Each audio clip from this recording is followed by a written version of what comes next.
Good afternoon, everyone. I'll try to give you a flavor in my presentation on what we do as an agency to ensure the availability of specific information for elderly in the package leaflet.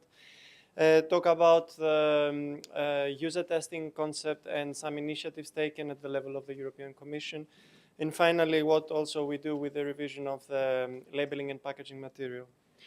So linking from Laurent's presentation, how do we ensure the consistency between the information included in the summary of the product characteristics and the package leaflet? There is a working group, the Quality Review of Documents group, which is composed by representatives from the different regulatory authorities in the EU, covering both the human and the veterinary side. But in this particular case, this group is responsible for the review of the product information. So when a new product is coming submitted at the EMEA, it goes through the summary of the product characteristics, the SPC, and the package leaflet, and the labeling through multiple reviews until the time of the positive opinion. So this is where we try to focus on the consistency to identify information that it's from the SPC and whether this is correctly reflected in the package leaflet.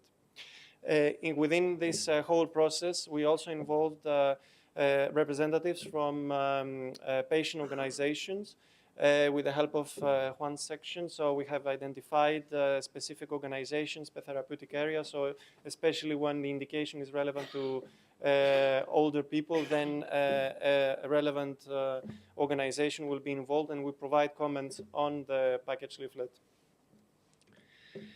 What is the aim is, first of all, to translate the scientific information included in the SMPC into meaningful warnings and precautions in the package leaflet.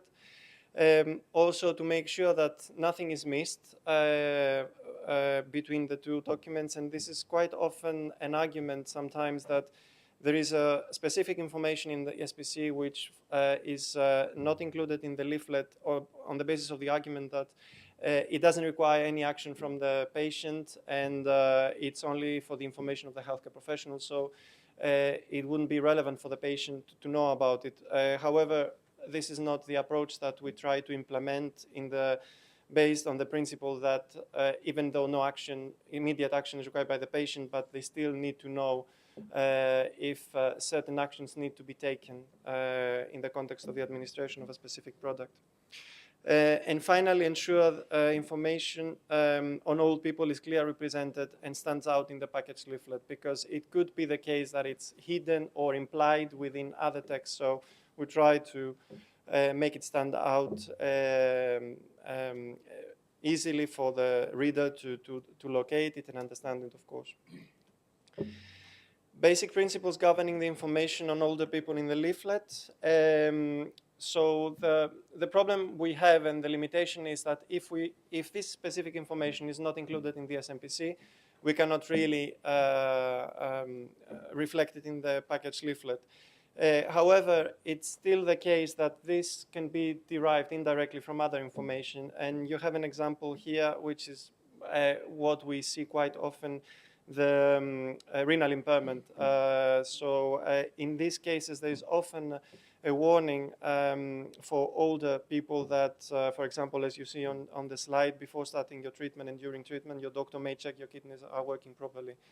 So this is something that we try to implement whenever no information is included. What is our experience so far? It's very easy, of course, if part of the indication is addressing elderly people, but if this is not the case, then what we see is a statement on lack of specific data in this population, together with a warning that you have to be cautious when you administer this product to older people. In other cases, it is addressed indirectly, as I said, in other subsets of special populations, like the renal impairment. And what is, unfortunately, the majority of the cases is that we very rarely have clear warnings and precautions based on preclinical studies. So it is quite minimal, the information that we see. Going now to the concept of the user testing, this is how it's called in the legislation, consultation with target patient groups. So The European Commission guideline sets out the rules on how a readability test should be performed and gives some very basic guidelines. Specifically, it said that when preparing the protocol for a readability exercise, the companies need to recruit participants who are representative of the population treated. So by default, if especially the indication is for elderly people, for older people, I'm sorry, they should be included. And there's also a further clarification that especially if it's relevant to their age group, older people should be included in the testing. And we do indeed see in the user testing protocols that we are reviewing more and more inclusion of that category of respondents in user testing exercises. Another point that we are trying to emphasize since 2005, where the user testing became a legal requirement, is the focus on the design and the layout. And we have put a lot of effort recently, in the recent years, to stress the importance of the design and the layout of the package leaflet and how this is linked to the end user. Currently, we are conducting an analysis of package leaflets which have been authorized via the centralized procedure, which have also gone through user testing. And we are trying to see whether, although they have been successfully user tested, they are also suitable for the target population. And that is not only limited to the content, how understandable is the information that it's within the leaflet, but also we are trying to address the layout, the manual handling, size of the leaflet, paperweight, transparency, etc. Package leaflets in Brailles and other formats, you of course know the legal provision asking for